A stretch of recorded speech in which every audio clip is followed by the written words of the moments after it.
Assalamualaikum warahmatullahi wabarakatuh. Perkenalkan, kami dari kelompok 1 mata kuliah Jaringan Telekomunikasi. Perkenalkan, nama anggota kelompok kami. Pertama, saya sendiri, Raffi Muhammad Makhrus. Yang kedua ada Yusuf Rafli. Yang ketiga ada Fakhri Muhyiddin. Yang keempat ada Muhammad Ijlal. Dan yang kelima ada Muhammad Fajar Julfan. Nah, di sini kami akan menjelaskan tentang SS7, Signaling System Number 7. Nah, dalam SS7 sendiri ada hierarki signaling point. Nah, ada SP dan STP. Intinya SP sendiri merupakan berada di level di bawah STP. Jadi SP itu ada di bawah STP levelnya, hierarkinya. Dan untuk jaringan yang kompleks, STP akan terdiri dari lebih dari satu level. Selanjutnya ada parameter desain jaringan. Yang pertama ada kapasitas STP. Nah, kapasitas STP sendiri dibagi beberapa parameter. Yang pertama ada jumlah signaling link suatu STP. Jumlah signaling linknya ada berapa di suatu STP. Yang kedua ada signaling message transfer time. Dan yang terakhir ada kapasitas transmisi, bitrate-nya ada berapa.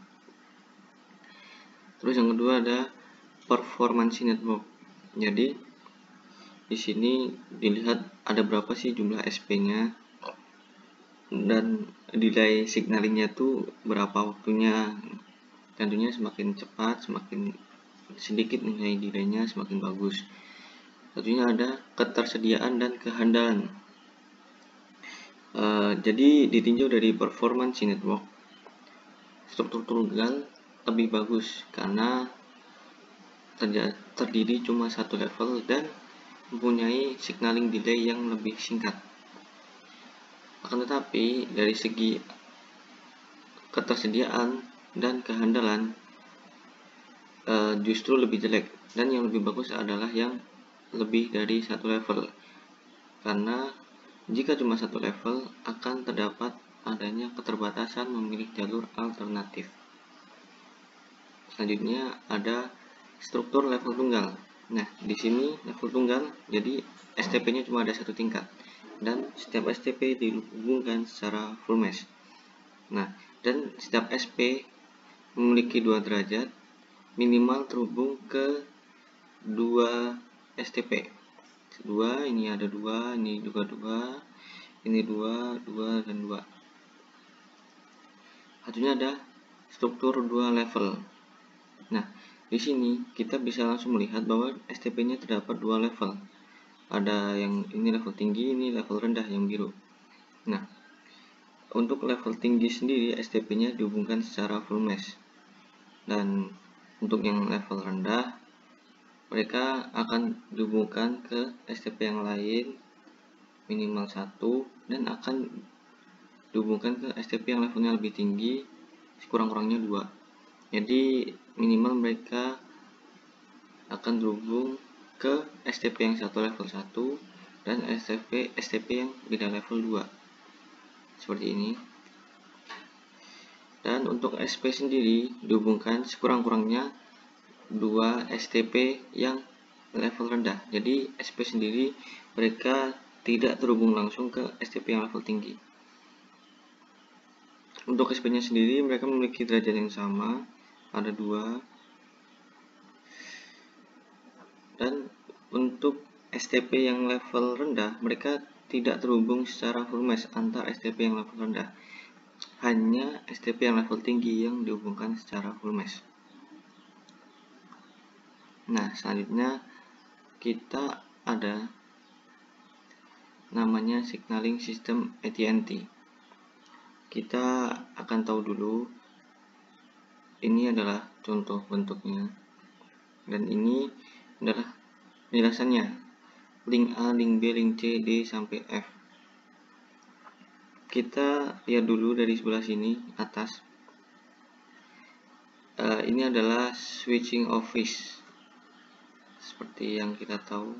Nah, setelah itu antar switching office dihubungkan dengan link F, dan switching office itu dihubungkan ke network signaling dengan A akses. Tampaknya antara network signaling dengan switching office mereka dihubungkan secara full mesh.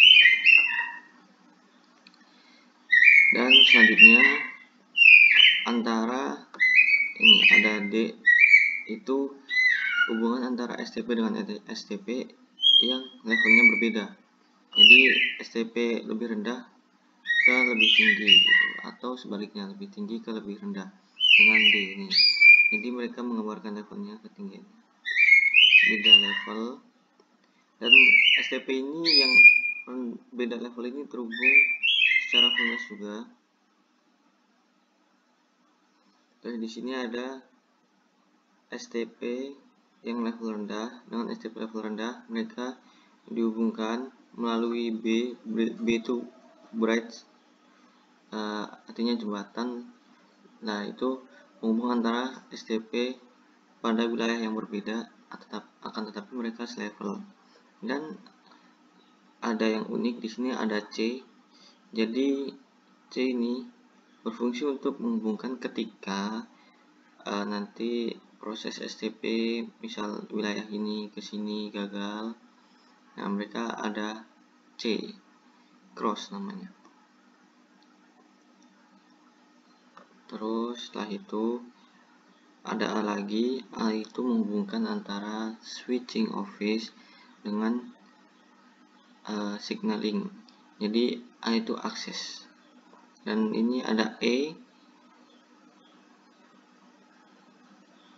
E itu rute langsung antara STP ke STP, SP ke STP. Jadi E adalah rute langsung antara SP ke STP. Dan di sini juga ada C cross yang berfungsi sama seperti tadi. Jika gagal, maka mereka akan mengcover. Nah, cross namanya. Selanjutnya ada pola penomoran SPC. Jadi dalam jaringan SS7, setiap titik SP perlu diberi identitas yang disebut signaling point code atau SPC singkatnya.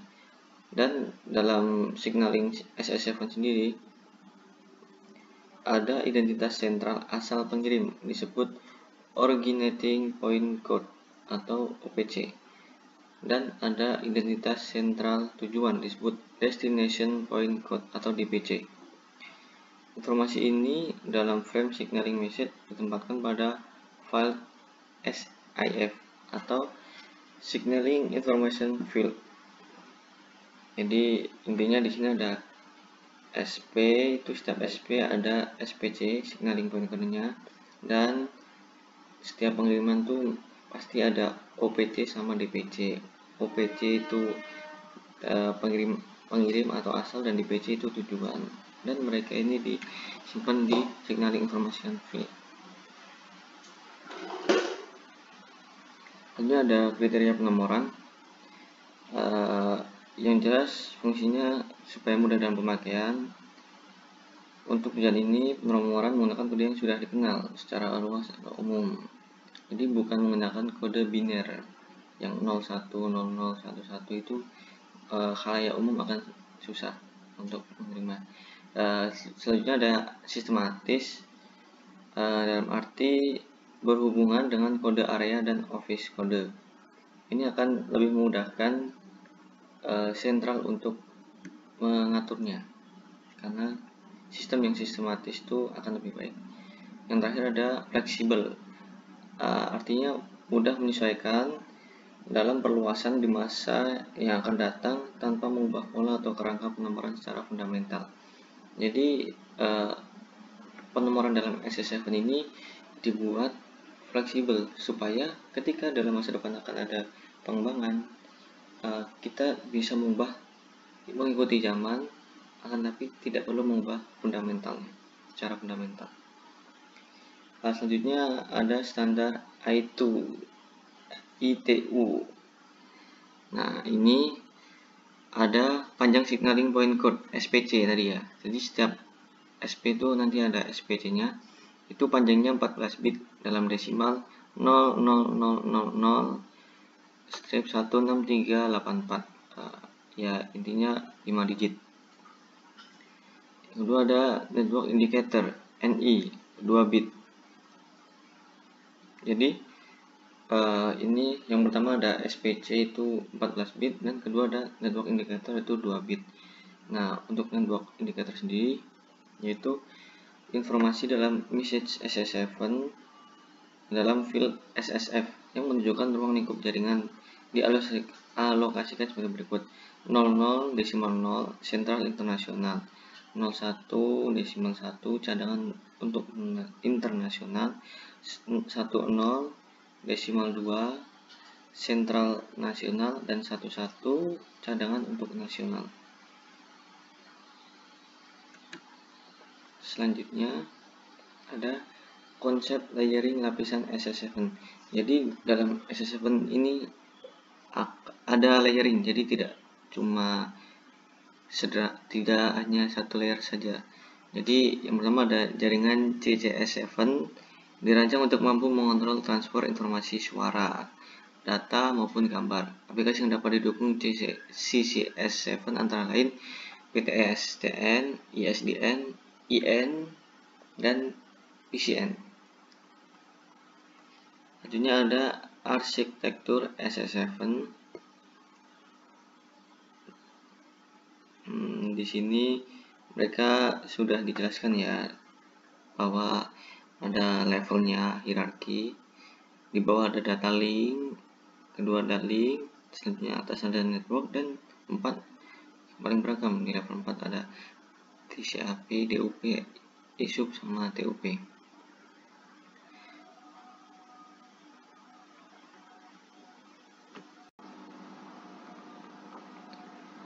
Selanjutnya ada arsitektur SS7. Jadi di sini akan saya jelaskan secara sederhana saja.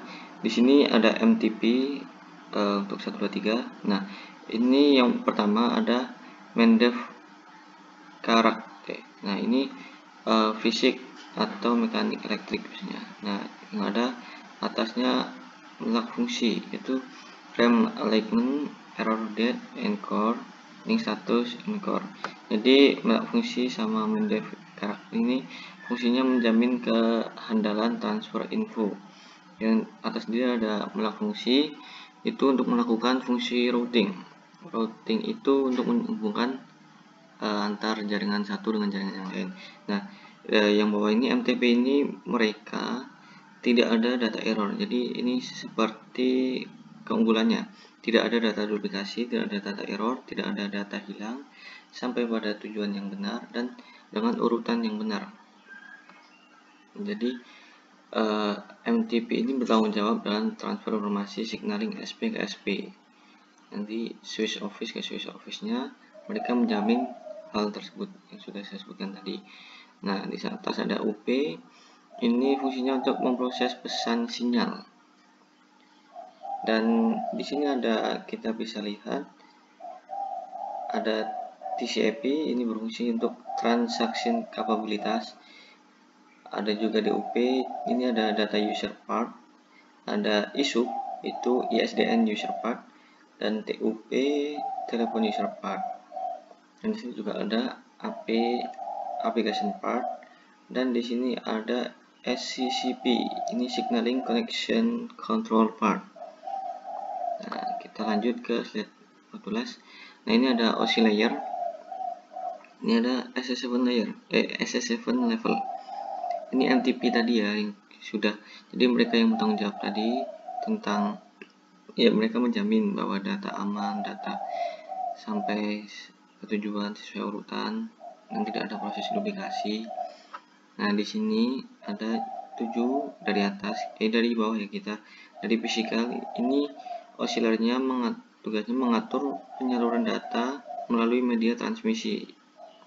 Dan yang dua, data link, fungsinya menjamin perpindahan data melalui link, bebas error, tidak ada data hilang, dan urutan benar.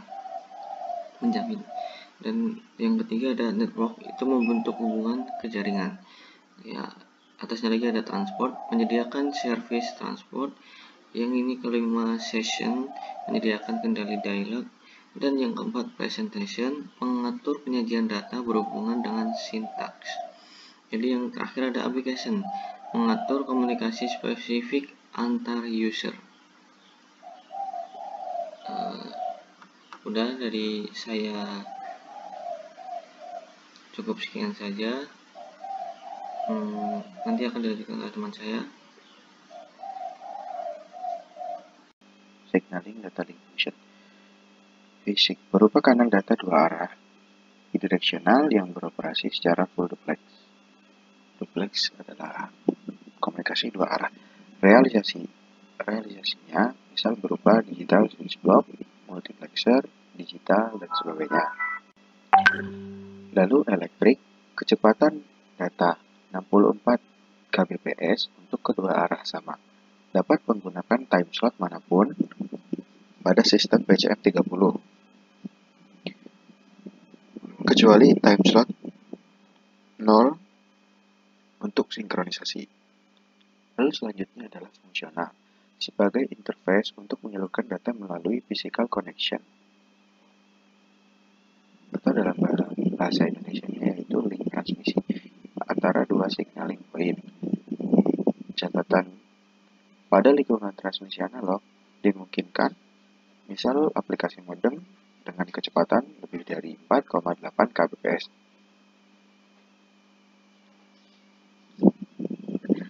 Lalu selanjutnya adalah FTP level 2, Signaling Link Function. Informasi pensignalan yang akan dikirim merupakan intralayer primitif dalam komunikasi komputer. Informasi ini dibagi dalam beberapa unit sinyal dengan panjang bervariasi. Pada SS7, suatu unit pesan yang dikirim melalui signaling data link disebut signal unit atau disingkat sebagai SO. Terdapat 3 jenis tipe signal unit, yaitu MSU, ISU, dan LSSU. Apa itu MSU? MSU adalah Message Signal Unit.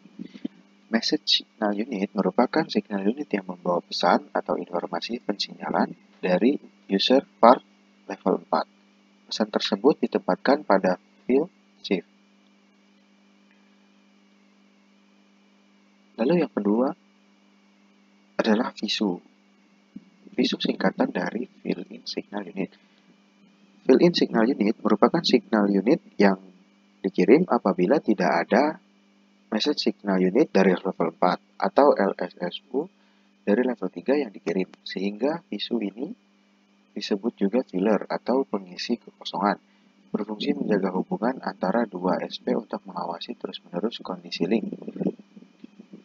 Fungsi supervisory. Lalu selanjutnya adalah Link Status Signal Unit atau disingkat LSSU.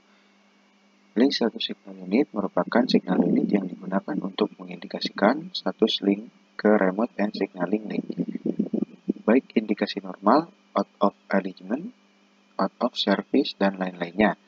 Sinyal ini dikirim baik pada saat sistem pertama kali dioperasikan, inisiasi, maupun saat terjadi gangguan dan proses perbaikan, recovery. Informasi status indikasi ini dibawa dalam field SF, status field.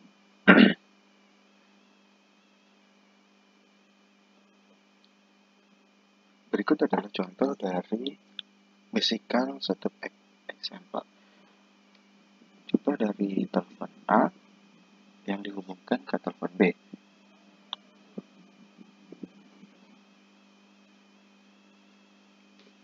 Lalu selanjutnya adalah issue message.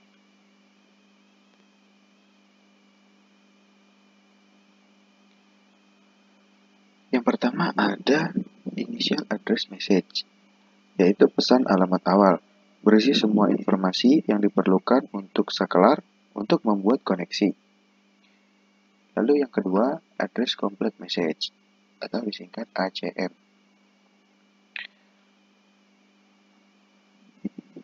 Pesan alamat awal disetujui, sirkuit yang diperlukan sudah dipesan, dan telepon berdering, ditandai dengan nada dering.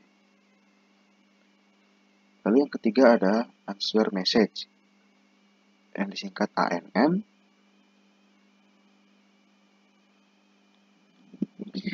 Answer message terjadi ketika pihak yang dipanggil mengangkat telepon. Lalu yang keempat ada release. Release dikirim oleh saklar yang mendeteksi bahwa telepon menutup telepon.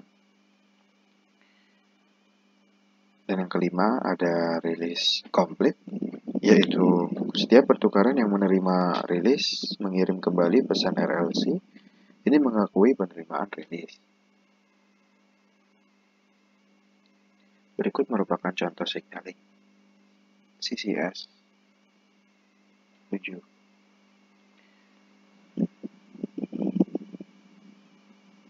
Initial Address Message atau IAM, paket pertama yang membawa informasi nomor B, sisa nomor berikutnya dibawa oleh SAM. SAM adalah Subsequent Address Message. Lalu ada ACM, Address Complete Message, paket yang berisi konfirmasi dari sentral B bahwa seluruh digit sudah diterima. Selain itu, paket ini berisi pula informasi apakah panggilan dapat di-charge atau tidak juga, apakah pelanggan tujuan sibuk atau tidak. Kemudian ada ANC, Answer Signal Charge. Ketika panggilan B of hoax, sentral B mengirimkan sinyal ACN untuk mengaktifkan charging.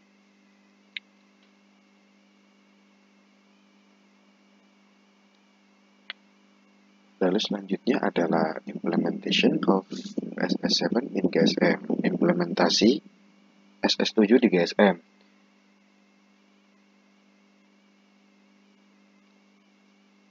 Berikut adalah contohnya. Lalu selanjutnya ada signaling, common associated signaling, dan common channel signaling.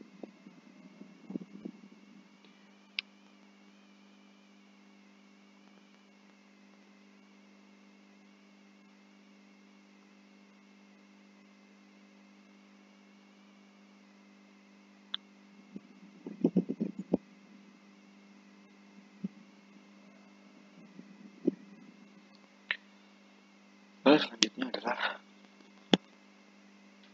saya akan menjelaskan tentang definisi signaling.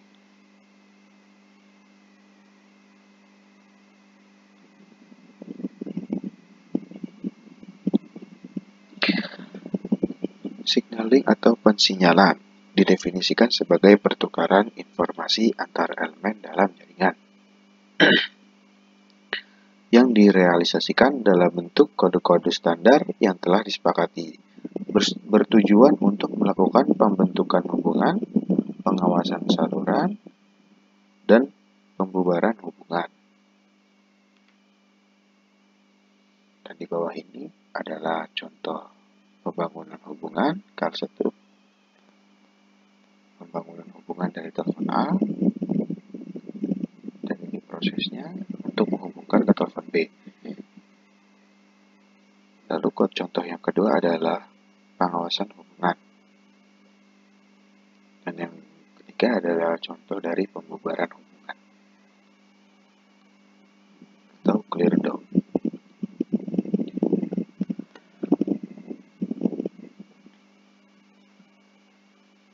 Berikut adalah klasifikasi pensinyalan.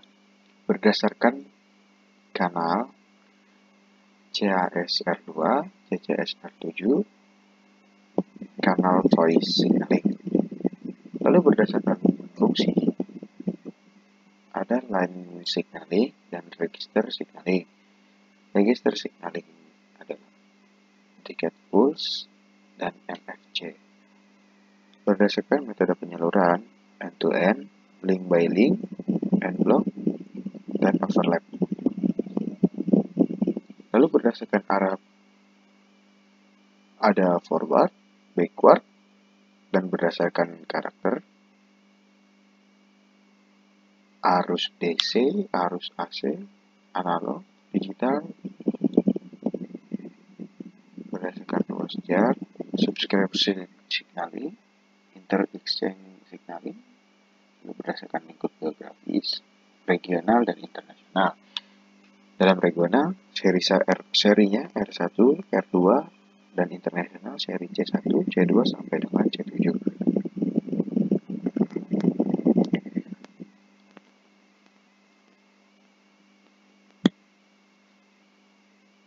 Jadi yang terakhir adalah merupakan contoh dari proses subscriber line access network dari telepon rumah ke tiang listrik, lalu dihubungkan melalui kabel sekunder ke RK,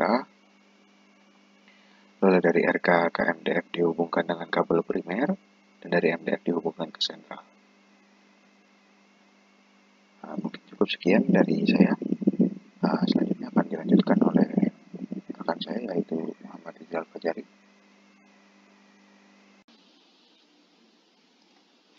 Nah, selanjutnya ini saya Muhammad Rizal Fajari akan melanjutkan dari kelompok saya, presentasi kelompok saya tentang PSTN ini. Nah, selanjutnya ini ada PSTN Local Loop Signaling. Nah, itu ada Decadic Pulse. Nah, apa sih itu Decadic Pulse? Decadic Pulse itu merupakan standar bagi Direct Control Exchange. Setiap nomor dial direpresentasikan dalam jumlah pulse. Nah, PSTN Local Loop Signaling, DTMF. Yang kedua ini ada DTMF. Setiap dial number direpresentasikan dengan pengiriman dual tone. Nah, yang kedua itu standar DTMF adalah rekomendasi ITU strip T nomor Q strip 23. Ini gambar tone dialingnya. Selanjutnya ada prinsip dasar CAS and CCS. Pada CAS, tiap kanal voice memiliki satu kanal signaling masing-masing secara eksklusif. Kanal voice atau data dan kanal signaling secara fisik bisa sama atau terpisah. Jika menggunakan kanal fisik yang sama, maka pemisahan dilakukan secara logika atau timing, bisa disebut juga frekuensi yang berbeda. Pada CCS, jumlah kecil kanal signaling digunakan oleh banyak kanal voice secara bersamaan atau common, umumnya secara fisik terpisah. Nah, ini merupakan dari CAS, dan yang bawahnya itu CCS. Di line and register signal. Line sinyal atau supervisory sinyal, atau dalam bahasa Indonesia sinyal pengawasan. Apa itu? Sinyal-sinyal yang berfungsi untuk memonitor kondisi maupun status dan bisa juga mengontrol saluran. Contohnya itu fungsi monitor, idle, blocking, dan sebagainya. Contoh fungsi kontrol, clear forward, force release, seizure, dan sebagainya. Yang kedua itu ada register sinyal. Apa sih itu? Sinyal-sinyal yang berfungsi membawa informasi tentang nomor telepon, tujuan atau asal, kelas atau kategori pemanggil, kondisi bebas atau sibuknya yang dipanggil. Terdapat dua jenis pengkodean register sinyal, yaitu Decadic Pulse dan MFC atau kepanjangan itu Multi Frequency Code, berupa 2 dari 6 frekuensi untuk tiap kodenya.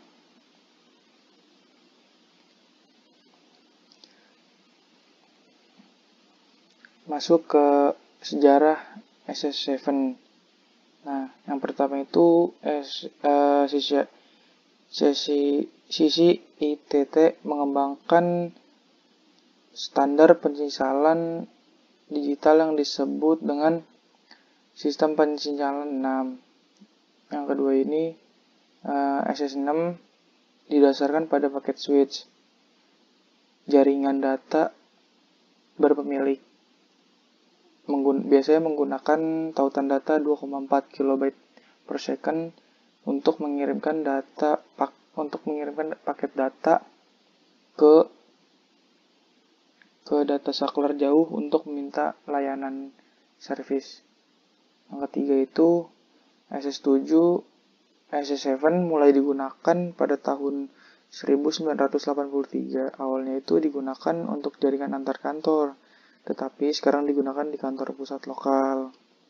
Dan yang terakhir ini ada menyediakan standar global untuk pengaturan panggilan, perutean, kontrol, dan akses database.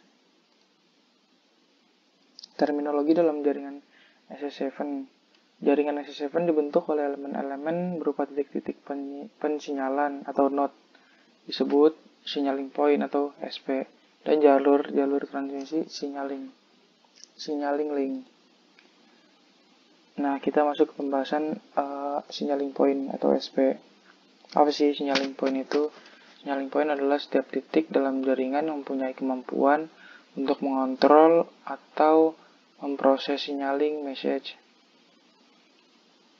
Yang kedua itu beberapa contoh signaling point dalam jaringan. Yang pertama itu ada sentral atau switching center. Yang kedua, pusat operasi dan pemeliharaan atau biasa disebut dengan OMC.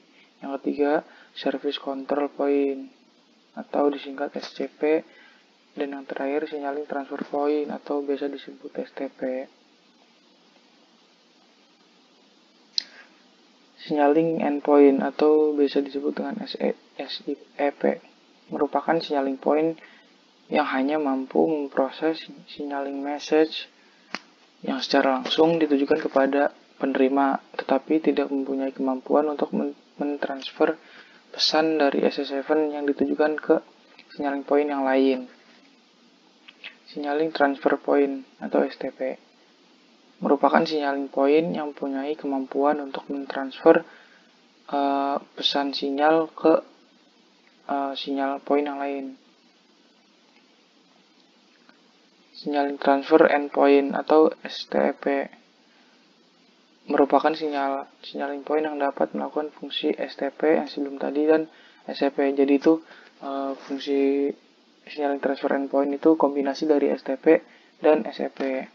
Dengan catatan, dalam beberapa pembahasan istilah SCP sering ditulis SP, sehingga dalam jaringan hanya ada dua istilah titik pensinyalan, yaitu SP dan STP. Ini adalah konfigurasi SP dengan STP.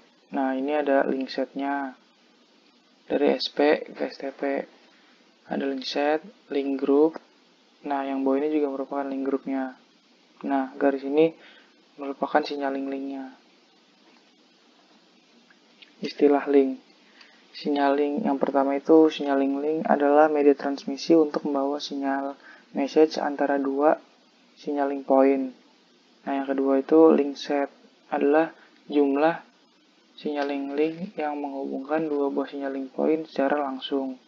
Link group adalah sekumpulan link dalam suatu link set yang mempunyai karakteristik sama atau identik. Nah, setelah istilah link, di sini ada rute signaling. Dan ini merupakan gambaran dari si rute signaling yang dimana terdapat signaling point A, signaling point B, dan juga signaling point C. Keterangan rute signaling. Yang pertama ini ada originating point atau bisa juga disebut titik asal pengiriman signaling message. Lalu yang kedua ini ada destination point atau bisa disebut juga titik tujuan akhir dari signaling message. Lalu yang terakhir ini ada rute signaling. Ini bisa disebut juga dengan lintasan message yang telah ditentukan sebelumnya. Lintasan tersebut terdiri dari STP dan link signaling yang berada di antara originating point dan destination point. Mode signaling. Pertama, ditinjau dari konfigurasi antara kanal data atau dispatch dan link pensinyalan. Terdapat dua mode signaling, yaitu associate dan non-associate. Mode associate. Dalam mode ini, signaling message ditransfer melalui signaling link yang lintasannya sama dengan lintasan grup sirkuit bicara. Nah, di sini tuh ada contoh dari mode associate yang dimana terdapat dua signaling point, lalu yang bawah garis putus-putus ini merupakan dari si signaling, lalu yang atas ini yang garis lurus tidak putus-putus ini dispatch. merupakan SPECH. Mode non-associate. Dalam mode ini, signaling message antara dua SP ditransfer melalui satu STP atau lebih, sehingga signaling message menempuh lintasan yang berbeda dengan grup circuit voice atau data. Terdapat dua macam mode non-associate, yaitu quasi-associate. Dalam mode ini, lintasan message telah ditentukan sebelumnya, dan ini merupakan gambaran atau contoh dari si quasi-associate, yang dimana di sini terdapat signaling point dan juga signaling transfer point. Fully non-associate. Dalam mode ini, message ditransfer melalui lintasan manapun yang tersedia dalam network dan tidak dapat ditentukan sebelumnya. Dan dari fully non-associate ini sebenarnya tidak terlalu berbeda jauh dengan associate, cuman peletakannya saja yang beda. Ini merupakan contoh dari gambarannya. Nah, karena fitur MTP dan SS7 tidak mempunyai kemampuan untuk menyusun kembali urutan message yang diterima dan masalah-masalah lain seperti dynamic routing dan sebagainya, maka mode fully non-associate tidak dapat diterapkan, sehingga yang sering digunakan atau lazim digunakan adalah mode associate dan quasi-associate. Dan ini merupakan contoh kombinasi dari beberapa konfigurasi si associate. Lalu ini ada information plane dan control plane. Dalam jaringan SS7, signaling message melakukan fungsi call management, call setup, supervision, dan termination, dan fungsi network management. Signaling message tersebut dikirim dalam bentuk blok-blok pendek atau paket dengan teknologi message switching. Dalam fungsi call setup, jika hubungan telah terbentuk, informasi SPECH atau data dikirim dari user ke user atau disebut end-to-end. Selanjutnya, signaling message dapat digunakan oleh user lain. Jika user telah selesai melakukan komunikasi, maka signaling message melakukan termination. Dalam proses transfer message, di atas melibatkan elemen-elemen signaling, yaitu signaling link, SP, dan STP, sehingga dalam jaringan terdapat dua bagian jaringan, yakni bidang yang dibentuk oleh elemen-elemen jaringan SPECH atau data dengan teknologi circuit switch disebut information plane, dan bidang yang dibentuk oleh elemen-elemen jaringan signaling dengan teknologi message switch atau bisa disebut juga control plane. Dan ini merupakan contoh atau gambaran dari si control plane. Di control plane ini terdapat user, signaling point, dan juga signaling transfer point. Lalu yang ini merupakan contoh gambaran dari si information plane. Dia juga terdapat user, akan tapi di sini yang membedakannya di ini adanya local exchange dan juga transit center. Assalamualaikum warahmatullahi wabarakatuh. Perkenalkan, nama saya Fajrul Nugraha dari TT 4302, mata kuliah Jaringan Telekomunikasi, ingin menjelaskan tentang teknologi Wireshark. Jadi seperti yang kita tahu, Wireshark ini adalah penganalisis paket bebas seperti itu, Bu. Perangkat ini selain digunakan untuk menganalisis paket, digunakan juga untuk pemecahan masalah jaringan, analisis perangkat lunak, dan pengembangan protokol komunikasi dan pendidikan seperti itu. Perangkat ini awalnya bernama Ethereal, dan pada Mei 2006 proyek Ethereal ini berganti nama menjadi Wireshark karena ada masalah merek dagang. Saya tidak tahu juga, tapi yang saya baca di artikel seperti itu. Wireshark ada contoh Wireshark seperti alat sniffer. Terus fungsi Wireshark ini juga untuk menangkap lalu lintas jaringan di jaringan lokal dan menyimpan data tersebut untuk dianalisis secara offline seperti itu. Wireshark menangkap lalu lintas jaringan dari contohnya seperti Ethernet, Bluetooth, nirkabel, token ring, terus dan masih banyak lagi. Koneksi frame relay seperti itu. Jadi paket yang dianalisis Wireshark ini adalah suatu pesan protokol jaringan yang misalnya TCP, DNS dan lain-lain. Terus dalam lalu lintas LAN dalam mode siaran di Wireshark. Jadi artinya satu komputer dengan Wireshark dapat melihat lalu lintas antara dua komputer lainnya. Jadi Wireshark ini memantau keadaan dua komputer tersebut. Jika kita ingin melihat lalu lintas ke eksternal, situs eksternal, kita perlu menangkap paket yang tadi, TCP, DNS dan lain-lain, itu di komputer lokal yang kita ingin komputer sumber ketujuan gitu, seperti itu, Bu. Jadi di sini saya akan menjelaskan Wireshark, teknologi Wireshark. Di sini kita anggap saja nomor 36. Di frame 36 ini waktu yang kita dapati 1,2749987. Source ini adalah komputer sumber, IP komputer sumber 192.168.0.1 dan IP tujuan destination 192.168.0.2.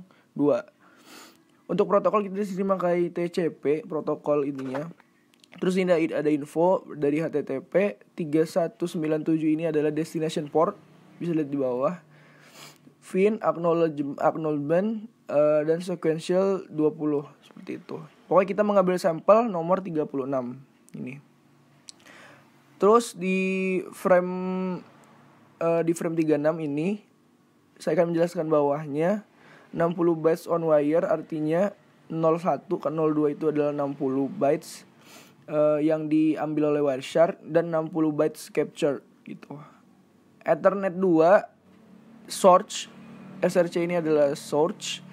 Netgear ini dari komputer sumber komputer tujuan, ini IP-nya. Terus internet protokol dari komputer sumber ke komputer tujuan masih sama. Dan ini adalah transmission control protokol dari port, dari source port ke destination port. Ya, destination tadi kan 3197 ya di sininya. Jadi sama. Ini sequential 20, acknowledgement 190. Ini semua dari data dari info yang udah diberikan oleh Wireshark-nya. Itu.